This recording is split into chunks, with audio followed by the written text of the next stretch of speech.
Geoff's Wonderland. Welcome again to the Wonderland. My name is Geoff, and I will be your host for the next 10 minutes on the Wonderland. And if you're wondering what the Wonderland is, it is a tour through the caverns of my mind, my thoughts, my theories, and anything else of use that I feel I can share with you. I will share with you. We'll also have some music, but for the time being, we're going to delve into the merely theoretical. And of course, the people who have been listening to the show for a while will know exactly what I mean by that. Yes, it's the part of the show which effectively managed to launch Geoff's Wonderland into the stratosphere of podcasts. Yes, that's right. It's theory time. Yo, you can't know what you can't know. I'm going to tell you what I think I know. And I know what I know. This is what I know. Theory time. Yes, welcome back to Theory Time. You know, there's a lot of pressure these days for us all to be politically correct and to not offend other people. This is, of course, easier said than done, even if one has the best of intentions. I also believe an equally vexing and related issue in our society is that of people taking things too literally. And I think the way things are heading at the moment, that's going to continue to get worse, to the point where a waiter in a restaurant is no longer game to invite people to take a seat, as this will be seen as an open invitation to steal the furniture. Okay, so let me continue by saying quite categorically that I abhor racism and discrimination in all its forms. I believe that if the human race is to survive, we need to focus more on treating each other with respect. And to my mind, that also means remembering that every person on the planet is a weirdo. That is, different to every other person. In this respect, Wonderlanders, I'd like to posit the notion that weird is good, and that strange makes the world go round. You see, as inconvenient as it might sound, we are not all the same. Each of us is a remarkable little twist of fate made up of fundamentally the same things at a genetic level, but at the same time, we're all cobbled together a bit differently. We've had different experiences, grown up in different countries with different cultures, blah, blah, blah, blah, blah. And thank God, or quite frankly, we would all bore each other to death. I believe that deep down we instinctively understand this, despite the fact that we'll automatically, subconsciously or consciously, label some people as strange if they are not behaving in quite the way that we expect them to. And that's fine, that's okay, as long as we're happy to accept that they will probably see us as a complete weirdo as well. And then it's all good. We're on the same level of weirdness, and that's what you're after. Look, I try to see it differently though. If I meet someone for the first time, I try to remember that both of us are about to discover in what way the other one is a bit of an oddball. And while we might very quickly find that out, we probably won't know why.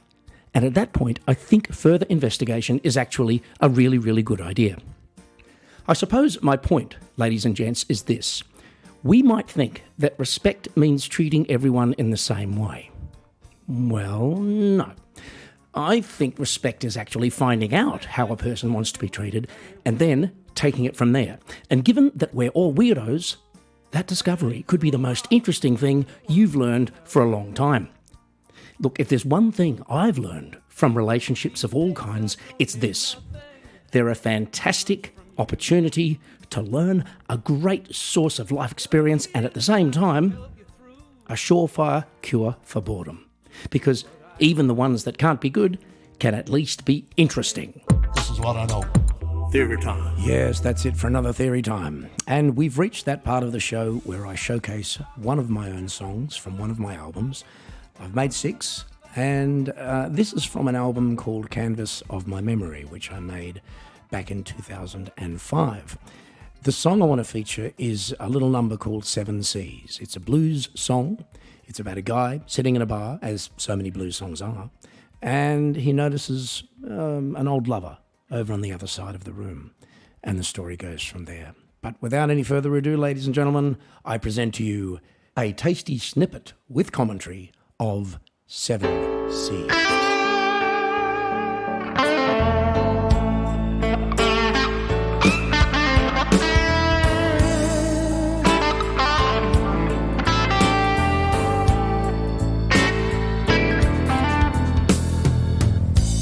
went down to the 7 seas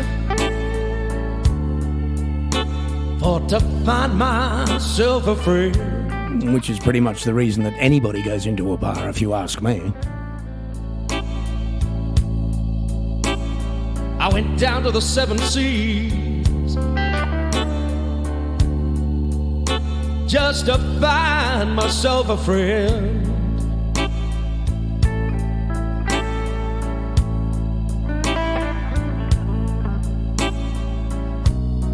2 long years I've been lonely, but my heart was on the mend. Which is pretty typical, you know, you get over a bad relationship and you think you're over it, you're out, and then there she is again. At a table in the corner, straight whiskey in a hand. I mean, it could have been a cup of tea, or I don't know, Coke Light, or... Nah. Was the woman I'd been missing, talking to another man. And at this point you're thinking, bar fight, bar fight, bar fight.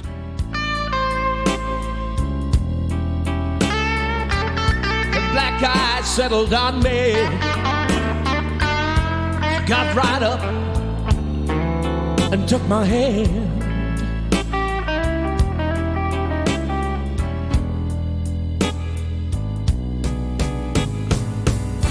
Now you never miss your water. Yeah, so you can sort of see the way the songs evolve in there. It's a good and dry. Very typical blues tale. The guitar work by my mate Oliver Drozer.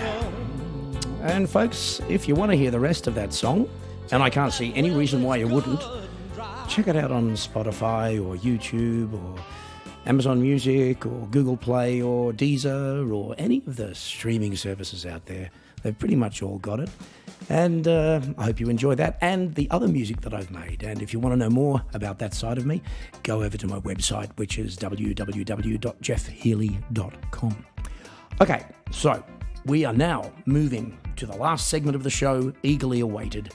And you know what it's going to be, if you've heard the show before. Yes, it's Geoff's Thought of the Day. I was thinking about something, I think it was the thought of the day. I think it was the thought of the day. Yes, it is indeed thought of the day, folks. Welcome. Now, practical jokes are part of the human condition. They're always more fun, of course, for the instigators than they are for the victim, but I've got a feeling that as an art form, the practical joke will always be with us. And so the other day, I was discussing different types of food preferences with a friend and how many people are taking these preferences increasingly seriously for a variety of reasons. And then I realised that our ongoing obsession with turning food choices into lifestyles has presented us with a tremendous and largely unappreciated opportunity. In other words, I got an idea for a great practical joke. Now, I'm quite sure that I'm not the first person to have had this idea, and it may have already been played out many times, but I think it's worth mentioning for the benefit of those who are a bit bored and have friends that they'd like to prank. So here's what I'm talking about. Firstly, you need to surreptitiously establish that the friend/victim has no serious food allergies or moral or religious issues with their food choices, but that they've merely decided to eat according to somebody else's poorly thought out and misguided nutritional logic. Then you invite them over for a lavish smorgasbord lunch, having cleverly and elaborately disguised one type of food as another. Now, this will playfully confuse them into eating something which you know they'll really enjoy, partly because it's delicious, and partly because they believe it to be something other than what it actually is. The benefits of this exercise are threefold. First, you will derive great pleasure from the knowledge that you've effectively dissolved all apparent logic behind their idiotic decision to dogmatically reject a plethora of healthy and delicious foods in favour of going hardcore, pescatarian or low carb or whatever it is. Secondly, you'll be positively glowing with smug satisfaction at having tricked them into doing something that they would never wittingly or willingly do. And thirdly, that you'll probably lose their friendship forever, and why would you want to be friends anyway with somebody who can't take a joke? I'd call that a total win. I think it was the thought of the day. Well, everybody, that brings us to the end of yet another program, but there's lots more of the Wonderland in store for you all. So please hit that subscribe button and do join me for the next episode. And if you'd like to drop me a line, I would love to hear from you. So you can get in touch at jeffswonderland@yahoo.com. In the meantime, keep breathing, keep on believing, and I'll be talking at you again real soon on My Wonderland.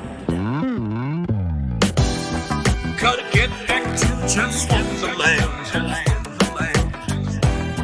Gotta come back to the Wonderland. Jeff's Wonderland.